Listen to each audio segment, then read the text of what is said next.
$12. That is how much silver lost today, in a single session, while a shooting war rages across the Persian Gulf, while 150 tankers sit dead in the water outside the Strait of Hormuz, while oil is still 13% above last week's close, while the world's most critical shipping lane remains effectively shut down by Iranian military forces. Silver opened the day at $94.26. It spiked to $96.40 on safe haven buying, and then, between the hours of 8 and 11 a.m. Eastern Time, something happened. The price didn't just fall, it was pushed off a cliff. By noon, silver was trading at $82, a $12 drop, nearly 13%, in the middle of a war.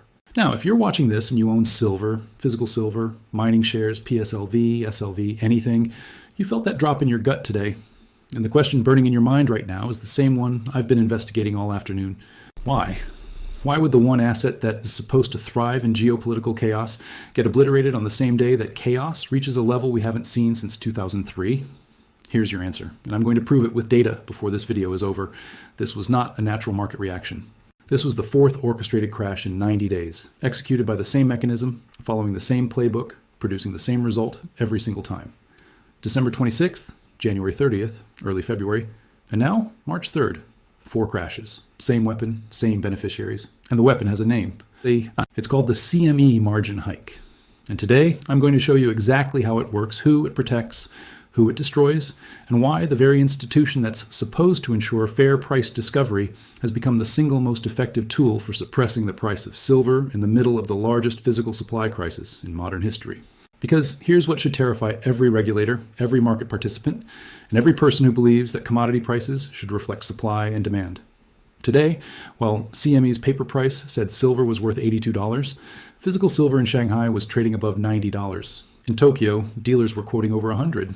The gap between what the exchange says silver is worth and what actual buyers are willing to pay for actual metal in the real world is now wider than at any sustained point in market history.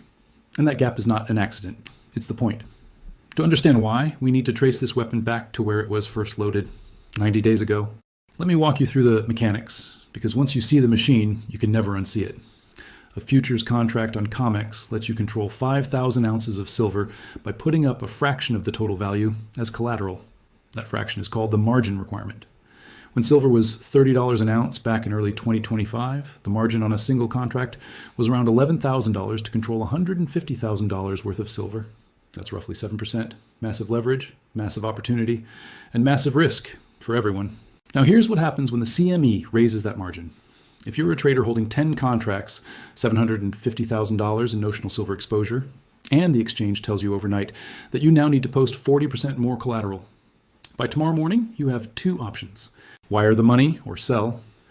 For institutional players at JPMorgan, Goldman, or Citadel, wiring a few extra million is a phone call. For a retail trader, a small hedge fund, or a regional commodity desk, it can be a death sentence. They sell. Not because they changed their mind about silver, not because the fundamentals shifted, because the exchange changed the rules of the game while the game was being played. And when enough of them sell at the same time, the price doesn't decline. It collapses.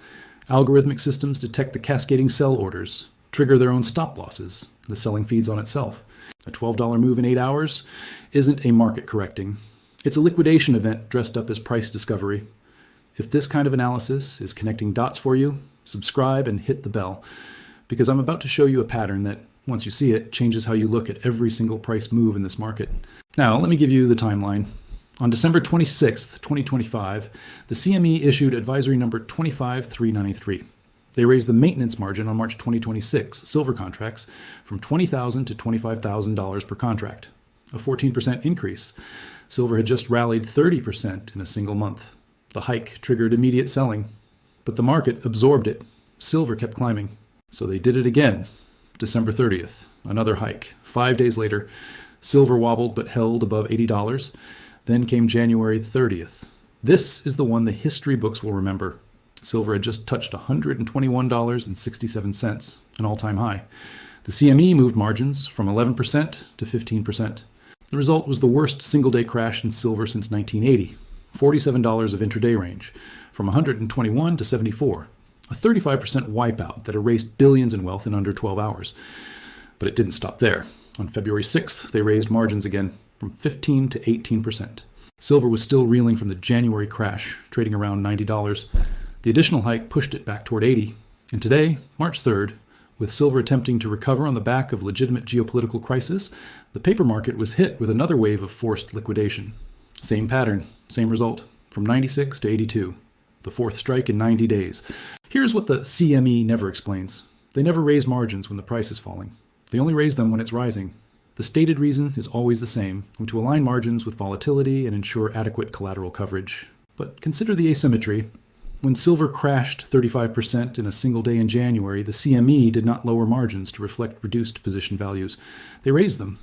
When silver fell $12 today during a war, there was no emergency meeting to reduce collateral requirements and let buyers back in. The weapon only fires in one direction, up. Now, let me show you who benefits from every single one of these crashes, because this is where the pattern goes from suspicious to architectural. On January 30th, as silver was plunging from $121 to $74, multiple systems failed simultaneously.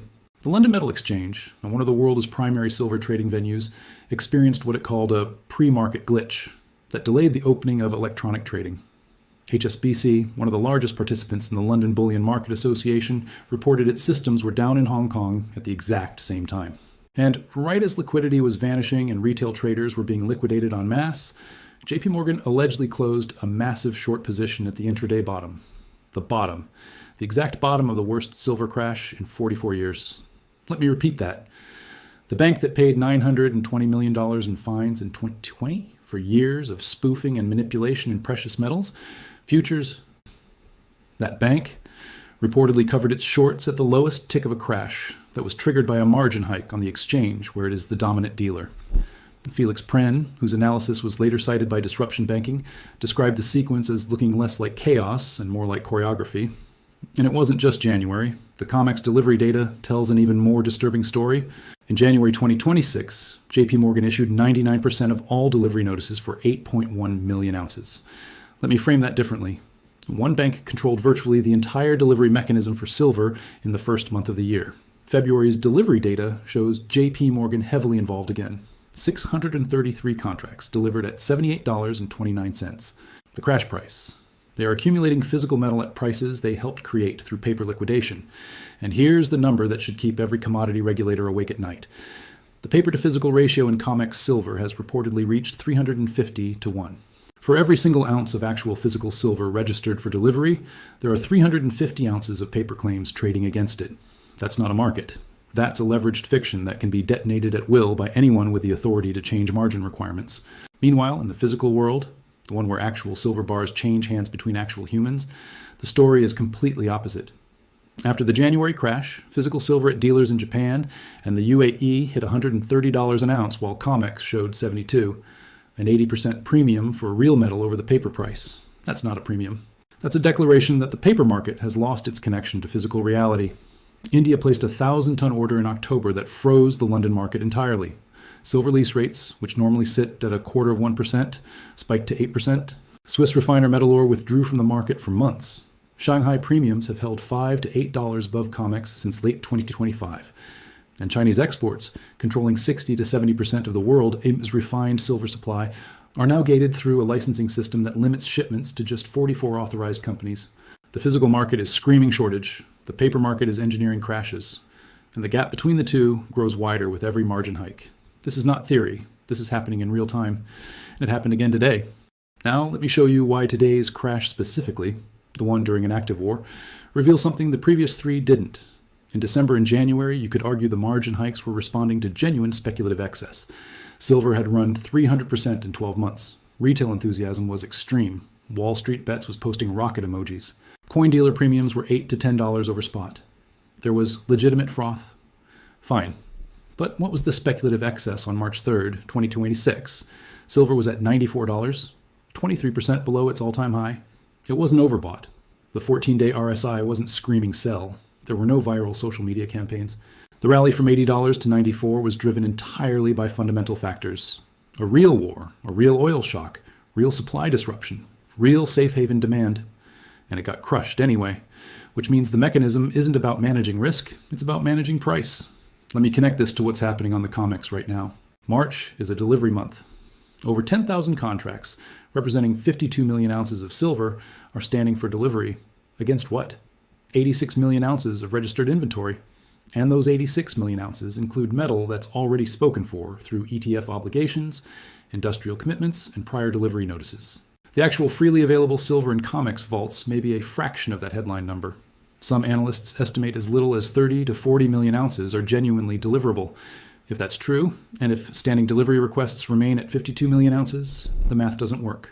Not at $82, not at $94, not at any price the paper market is willing to show you. The only way the math works is if they crash the price hard enough to shake out the smaller players standing for delivery, force them to cash settle instead of demanding metal. And that is exactly what a $12 crash on a delivery month does. It scares people out of standing. Here's the question I need you to sit with. If silver's paper price can be crashed $12 in a single session during a Middle East war, with the Strait of Hormuz closed, with oil up 13%, with COMEX vaults at 20-year lows, with physical premiums in Asia running double digits above spot, if all of that reality can be overridden by a margin change on an exchange in Chicago, then what is the paper price actually measuring? Is it measuring the value of silver? Or is it measuring the willingness of an exchange to defend a price level that certain institutions need to exist? Drop your answer in the comments. Because this is the most important question in the silver market right now, and I read every single one. Some of the sharpest analysis on this channel comes from this community. Now let me show you the endgame, because every time this playbook has been used in history, it has an expiration date. In 1980, the CME enacted Silver Rule 7, eliminated leverage, and crashed silver from $50 to $10. It worked for 40 years. In 2011, 5 margin hikes in 9 days killed a rally from $49 to $26. It worked for 4 years. But here's what's different in 2026. In 1980, there was no physical supply deficit. In 2011, industrial demand for silver was a third of what it is today. Solar panels alone now consume over 200 million ounces a year. AI data centers are adding new demand that didn't exist 18 months ago. Electric vehicles, smartphones, medical devices, military applications. 550 industrial uses that cannot substitute away from silver because nothing else conducts electricity as efficiently. The margin hike playbook suppresses paper price. It does not create physical silver. And every crash that forces paper longs to liquidate while physical buyers in Shanghai, Mumbai, and Dubai scoop up metal at artificially low prices is draining the system faster. The weapon is destroying itself by making the underlying problem worse. Let me put today in the only context that matters. Since December 26th, the CME has executed 4 margin-induced crashes in 90 days. Silver has been taken from $121 to $74, back to $96, back to $82. Each crash has been violent, each crash has been followed by recovery, and each recovery has reached a lower high than the one before, which is exactly what you'd expect in a market being systematically suppressed by exchange intervention, while physical demand relentlessly tightens the underlying supply. But here's what the suppressors cannot control. They cannot unclose the Strait of Hormuz. They cannot reverse China's export licensing system. They cannot refill COMEX vaults that have lost 64% of their registered inventory in 5 years. They cannot stop India from ordering another 1,000 tons. They cannot prevent the cumulative 820 million ounce supply deficit from continuing to deepen. They cannot build new silver mines in anything less than 7 to 15 years. They cannot make the solar industry, the semiconductor industry, or the defense industry stop consuming silver. Every margin hike is a dam. And behind that dam, the water is rising. Physical demand is the water. Paper price is the dam. And in 1980, the dam held for 40 years. In 2011, it held for 4. The question for 2026 is whether the dam can hold when the water level is at the highest point in market history and rising. I want to be honest with you about what I don't know. I don't know when the paper physical divergence becomes too large for the exchange to maintain. I don't know whether the CME will raise margins to 100%, effectively banning leveraged silver trading entirely, before they let the price discover its true value. I don't know whether COMEX will convert to cash settlement if too many contracts stand for delivery in March. These are real possibilities, and they would each create unprecedented market distortions. What I do know is the arithmetic. 159 million ounces of open sell interest on the CME, under 60 million ounces actually available for delivery. A 5-year cumulative deficit of 820 million ounces. A war that has shut down 20% of global oil flow, and 4 crashes in 90 days designed to prevent the price from reflecting any of it. Here's what's in your control. Not the CME's margin policies, not JPMorgan's trading desk, not the war in the Persian Gulf. What's in your control is understanding the mechanism. Because once you understand that the paper price and the physical reality are 2 different stories being told by 2 different systems with 2 different incentives, You stop being the person who panics on a $12 down day. You become the person who recognizes what that down day actually is. A transfer mechanism, a wealth transfer from leveraged paper holders who can't meet margin calls to institutional accumulators who are taking delivery of real metal at artificially suppressed prices. In December, they crashed it. In January, they crashed it harder. In February, they hit it again. Today makes 4. And every single time, the physical market has responded the same way, by buying every ounce they could get their hands on.